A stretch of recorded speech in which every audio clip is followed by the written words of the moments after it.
परमात्मा क्या कहते हैं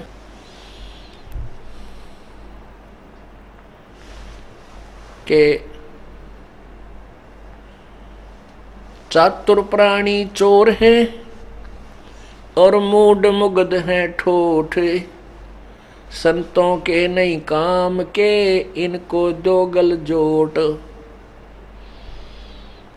चातुर प्राणी चोर हैं, ये नकली संत बन रहे थे, नकली गुरु बने बैठे थे, विद्वान ब्राह्मण पंडित बन बैठे, इनको कोई ज्ञान नहीं था। अब भी किसी संत महंत को कोई ज्ञान नहीं है, ना किसी महर्षि को ज्ञान है, जो वर्तमान में जो गुरु बने बैठे। आध्यात्मिक के विषय में वो कह नहीं जानते, ये सत्कर मानना। और यही बात दास की कड़वी लगती है, जो पुण्यात्मा प्रथम बार सुनता है सत्संग को, इस दास की कटु सत्य को, तो उनको दुख आता है कि ये पता नहीं क्या बन बैठा, अपने आप को सबसे ऊपर मानता। नहीं, दास ना ऊपर मानता, ना किसी से तला मानता। दास तो सिर्फ एक वक्ता है, एक प्रवचन करता है परमात्मा की महिमा का, और जो ज्ञान है वो सदग्रंथों में विद्यमान है। दास तो जो का तो बता रहा है, ना इसमें ऊपर ना नीचे, ना मेरा बनाया हुआ ज्ञान है, प्रभु दत्त ज्ञान है, उसको तुम्हारे तक एज ए लाउड स्पीकर आपको सुना रहा हूं बोलकर। इसमें ना बड़ा है और ना छोटा हूं। तो वो ये सोचते हैं कि अपने आप को विद्वान मानता है। नहीं, एक ही है विद्वान, है तो परमात्मा पूर्ण ब्रह्म कबीर साहब, उसके अतिरिक्त कोई विद्वान नहीं है। सब उसके बच्चे हैं और उसी से हमने ज्ञान ग्रहण करना है, और उसी के ज्ञान को दास सुनकर समझकर आप तक पहुंचा रहा है। बस इतना सा काम है। ये मेरा बनाया हुआ नहीं है, तो ना मुझे अभिमान है, लेकिन इतना जरूर मुझको परमात्मा की मैं शुक्र मनाता हूं कि इस दास को सिलेक्ट किया अपने इस अमृत ज्ञान को अपने बच्चों तक पहुंचाने के लिए।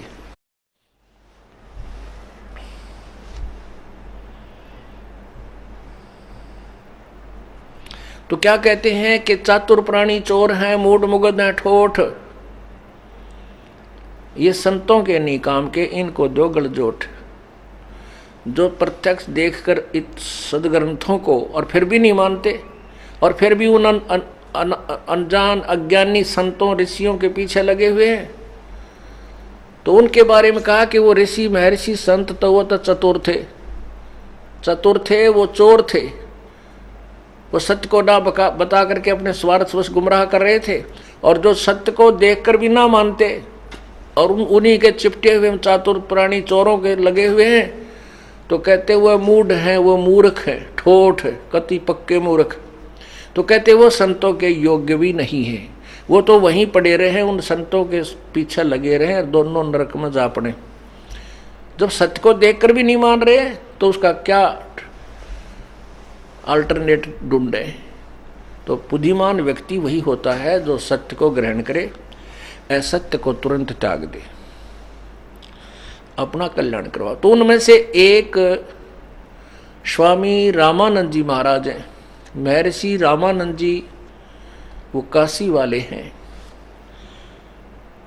अब वो सुन रहे हैं, परमात्मा सुना रहे हैं कि गीता जी का ज्ञान श्री कृष्ण जी ने नहीं कहा, स्वामी जी।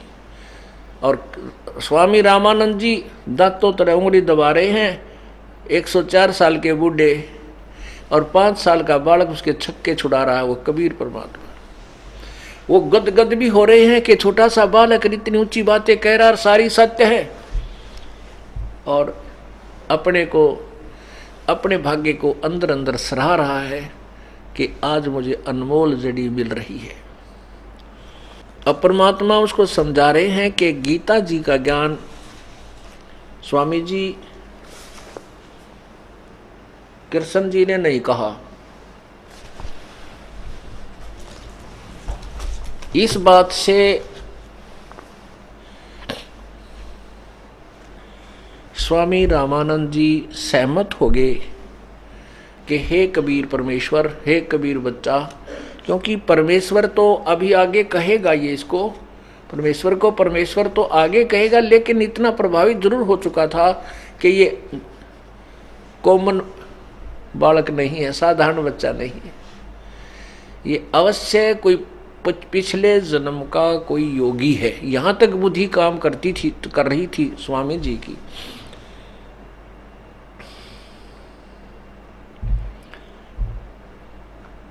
जब गीता जी का ज्ञान ये समझ में आगे, गीता जी का ज्ञान काल अर्थात ब्रह्म ने कहा है, तब परमात्मा ने उनसे प्रसन्न किया कि हे स्वामी जी, आपका लक्ष्य क्या है, आप जो साधना कर रहे हो इसका उद्देश्य क्या है। स्वामी रामानंद जी ने कहा कि बच्चा, मैं स्वर्ग में जाऊंगा, मैं स्वर्ग में जाऊंगा और जहां भगवान विष्णु जी रहते हैं उनके दर्शन किया करूंगा।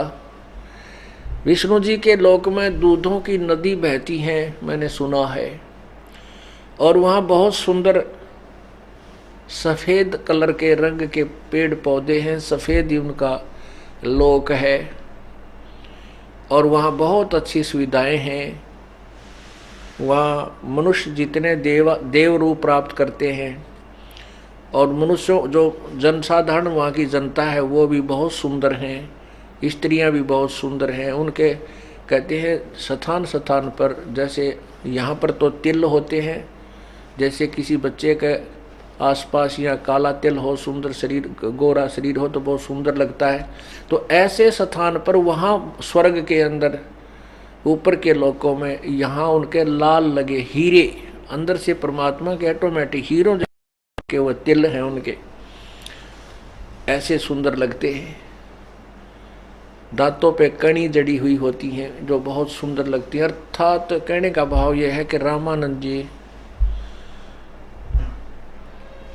के यही विचार थे कि वहाँ जाकर के मैं वहाँ ठाठ से रहा करूँगा, स्वर्ग में जाऊँगा। तो परमात्मा ने कहा कि स्वामी जी, पहले तो आप स्वर्ग की परिभाषा सुनो, आपको डेफिनेशन ऑफ डिवाइन सुनाते हैं, डेफिनेशन ऑफ हेवन, आपको स्वर्ग की परिभाषा सुनाता हूँ। परमेश्वर ने बताया कि स्वर्ग तो एक ऐसा है स्वामी जी, जैसा एक रेस्टोरेंट होटल हो,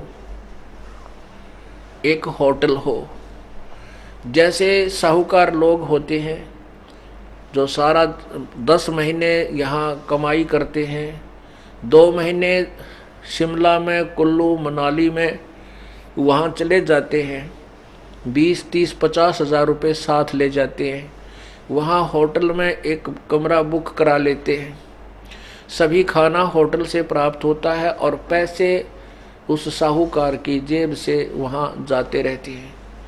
2 महीने उसने कोई काम नहीं किया, सारा दिन तफरी मारी, इधर उधर घूमा, सैर सपट्टे करे, रोटी खाया और सो गया, गुटी सूटी ला ली, और चलते समय 50 हज़ार रुपये ठगवा के वो समाप्त करके जब पूंजी समाप्त हो जाती है तो अपनी जेब को आप टटोल लेता कि चालन का टाइम आ गया, चल दे तो बढ़िया है। तो 50 हज़ार रुपये 2 महीना में बर्बाद करके 2-4 सदस्य चले जाते हैं।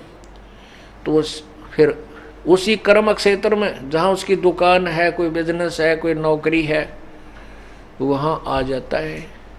फिर 10 महीने फिर कमाई करता है, को पैसे बच गए तो जान का ब्यों तो घर, जब पैसे ना हुए यानी कोई बेनिफिट अच्छा ना हुआ तो वो होटल में भी नहीं जा सकता, वहीं गर्मी में पड़ा रहेगा।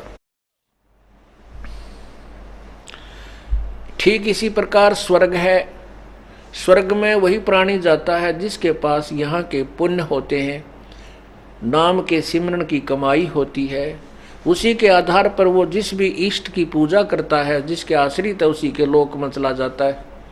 और वो स्वर्ग में एक अलग से होटल होता है जहाँ पर ये जिनकी जितनी कमाई होती है, पुण्य होते हैं, उतने समय तक वो उस स्वर्ग रूपी होटल में रहते हैं और अपने पुण्यों को समाप्त करके फिर वहाँ से उनको धक्का दे दिया जाता है, जैसे यहाँ समय पूरा होते ही जबरदस्ती उठा लिया जाता है।